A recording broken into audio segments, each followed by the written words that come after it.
Hai, Assalamualaikum. Anda bersama dengan saya lagi, Sir Hisrozi. Like Hisrozi, teach you history.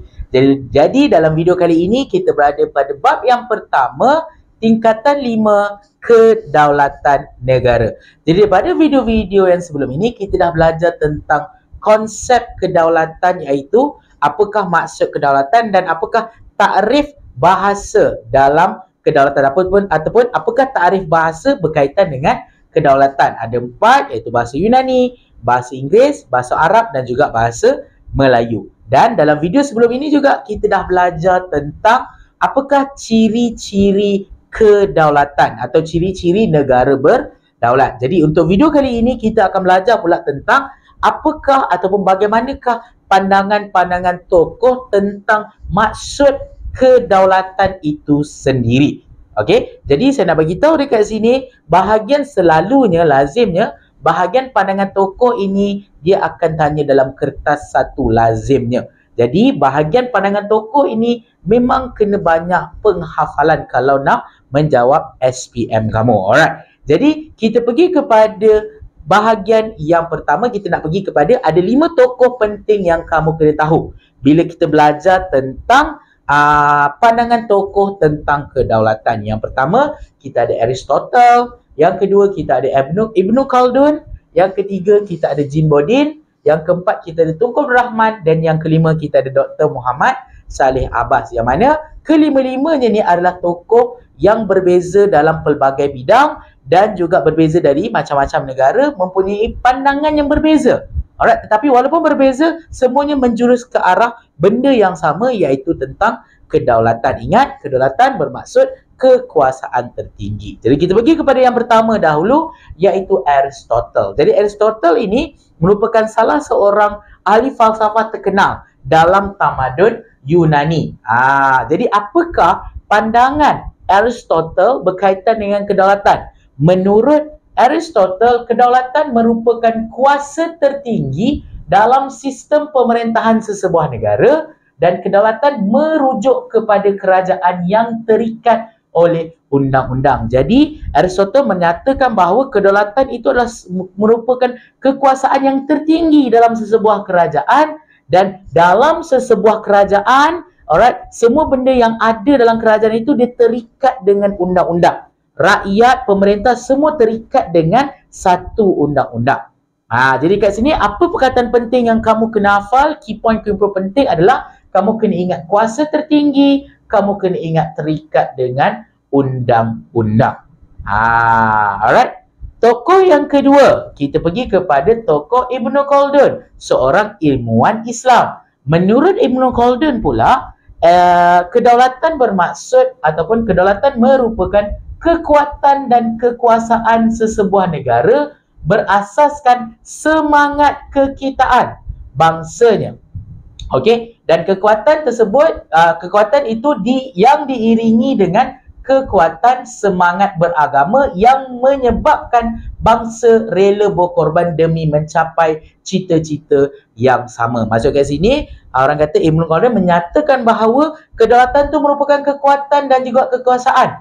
Dan juga dalam sesebuah negara itu dia mementingkan semangat kekitaan. Maksudnya semua yang ada dalam negara itu mementingkan semangat kekitaan. Semangat kekitaan ni maksudnya semangat bersama-sama. Semua kena bersatu padu, kekitaan. Alright, ataupun kita panggil dalam bahasa Arab ni kita panggil sebagai semangat asabiah. Okey? Jadi kekuatan yang diiringi dengan kekuatan semangat beragama. Alright. Maksudnya kedaulatan itu juga merujuk kepada semangat beragama yang menyebabkan bangsanya rela berkorban demi mencapai cita-cita yang sama. Maksudnya masyarakat, mereka sebabkan semangat beragama, mereka sanggup berkorban demi mencapai cita-cita untuk menjaga agama mereka.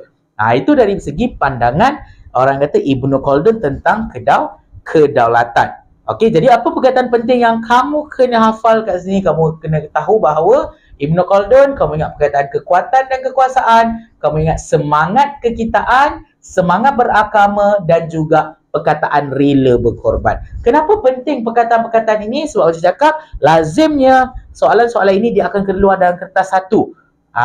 Dia akan keluar dalam kertas satu. Contoh soalan kamu boleh tengok dekat sini.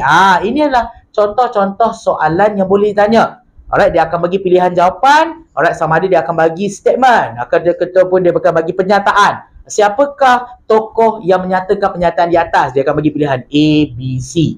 Ataupun dia akan bagi gambar tokoh tersebut. Gambar tokoh Ibn Khaldun. Alright, apakah yang dinyatakan oleh tokoh tersebut berkaitan kedaulatan? A, B, C, D. Sebab tu penting perkataan-perkataan ini untuk kamu hafal. Okey. Yang ketiga adalah Jean Bodin. Jadi Jean Bodin adalah seorang ahli falsafah politik Perancis. Jadi menurut Jean Bodin pula, kedaulatan merupakan kuasa tertinggi yang mana kekuasaan tersebut atau kedaulatan tersebut mempunyai sifat yang kekal, permanent. Alright, dan mempunyai kuasa yang tidak terbatas untuk membuat undang-undang. Jadi sesiapa yang ada kedaulatan, dia ada kuasa untuk buat undang-undang dan kuasa itu tidak terbatas. Itu kita panggil sebagai kedaulatan. Alright, dan sifat kedaulatan ini adalah kekal dalam sesebuah pemerintahan ataupun dalam sesebuah negara. Jadi perkataan penting yang kamu kena hafal dekat sini adalah ingat perkataan kuasa tertinggi, sifat kekal dan juga kuasa tak terbatas. Okey, bergerak kepada tokoh yang seterusnya, tokoh yang saya rasa semua orang kenal, iaitu Tunku Abdul Rahman ataupun Perdana Menteri Malaysia kita yang pertama. Jadi apakah pandangan Tunku Abdul Rahman berkaitan dengan kedaulatan? Jadi menurut Tunku Abdul Rahman, kedaulatan dibina berdasarkan prinsip kebebasan dan keadilan yang sentiasa memperjuangkan kebajikan dan kesejahteraan masyarakat. Maksudnya menurut Tunku Abdul Rahman, kedaulatan itu merujuk kepada sebuah negara yang bebas dan juga prinsip keadilan dalam sebuah negara. Dan kedaulatan itu adalah merujuk juga kepada bagaimanakah sesebuah negara itu rakyat ni nak berjuang untuk mendapatkan kebajikan dan kesejahteraan. Macam negara kita lah. Alright, negara kita, alright, kedaulatan negara kita, kita perjuangkan untuk kita dapat kebajikan, untuk menjaga kebajikan dan juga untuk kesejahteraan daripada kebebasan dan keadilan yang kita dapat. Okey. Yang terakhir adalah kita ada Dr. Muhammad Saleh Abbas, adalah bekas atau mantan ketua hakim negara kita. Jadi menurut orang kata Datuk Muhammad Saleh Abbas, Dr. Muhammad Saleh Abbas adalah kedaulatan merupakan asas negara merdeka. Ingat perkataan asas negara merdeka, alright, memiliki kebebasan antarabangsa bersama dengan hak dan kuasa untuk mengatur urusan dalam negeri tanpa telunjuk asing. Maksudnya asas ataupun permulaan sesebuah negara yang merdeka adalah dia kena ada kedaulatan. Sebab itu dalam video sebelum ni saya dah bagi tahu. Alright, tengok balik, check out video saya yang sebelum ni, saya dah bagi tahu negara berdaulat adalah negara merdeka. Negara yang merdeka adalah negara yang berdaulat. Negara yang tidak merdeka, dia tak ada kedaulatan. Negara yang tidak berdaulat, dia tak ada kemerdekaan. Sebab itulah dua negara ini, dua konsep ini dia saling bergantungan antara satu sama lain. Kalau kita nak merdeka, maksudnya kita nak juga kedaulatan. Kalau kita nak berdaulat, maksudnya kita nak juga kemerdekaan. Itu maksudnya. Alright, boleh kat sini. Jadi perkataan penting yang kamu kena ingat adalah asas negara merdeka. Kamu kena ingat kebebasan antarabangsa. Dan kamu kena ingat bahawa kedaulatan itu adalah merupakan salah satu kuasa untuk mengatur urusan dalam negeri tanpa telunjuk kuasa asing. Okey, dan lazimnya bahagian sini kamu just kena tahu apakah kata kunci penting. Saya dah senaraikan, saya dah merahkan bahagian kata kunci penting untuk kamu hafal. Sebab lazimnya dia akan keluar dalam kertas satu. Lazimnya. Alright, contoh-contoh soalan macam saya tunjuk tadi. Nah, saya tunjuk sekali lagi. Ini contoh-contoh soalan. Alright, yang boleh ditanya dalam kertas satu.